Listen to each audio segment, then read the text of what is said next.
Assalamualaikum warahmatullahi wabarakatuh. Paglalakbay sa Islam, ang kwento ni Bro Muhammad Ali Uy.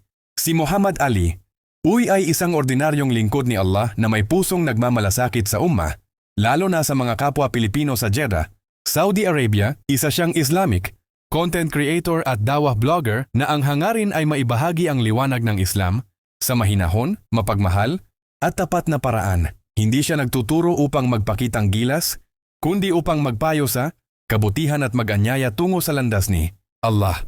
Sa kanyang mga video at posting, madalas niyang ipinaalala ang kahalagahan ng takwa, pagkatakot kay Allah, ikhlas, katapatan ng layunin, at pagkakaisa ng mga Muslim saan mang dako ng mundo. Bilang isang Filipino Muslim na nasa lupain ng Islam, lagi niyang binibigyang diin na ang tunay na tagumpay ay hindi sa dami ng taga-subaybay, kundi sa dami ng puso na napalapit kay Allah sa pamamagitan ng bawat salita at gawa.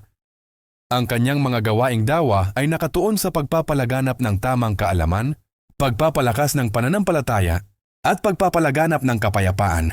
Sa kanyang kababaang loob, madalas niyang banggitin na, "Hindi ako guro, isa lamang akong kapatid sa Islam na nagnanais magpaalala at matuto kasama kayo." Patuloy niyang ginagamit ang social media bilang daan ng paghatid ng Islamic reminders, reels ng mga kwento ng pagbabalik Islam, at mga mensahe ng pag-asa para sa mga kapatid nating Pilipino sa layunin niya na maging tulay sa pagitan ng karunungan at puso upang makilala natin si Allah ng may pag-ibig at takot sa Kanya sa mundong puno ng ingay at pagkalito. May mga pusong naghahanap ng gabay.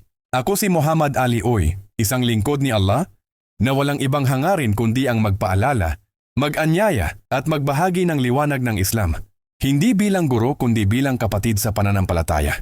Ang bawat video, bawat mensahe ay paalala lamang na ang tunay na tagumpay ay ang kaligtasan sa araw ng paghuhukom. Udu'u ila sabili rabbika bil hikmati wal mau'idatil hasanah. Anyayahan mo sila sa daan ng iyong Panginoon nang may karunungan at magandang paalala.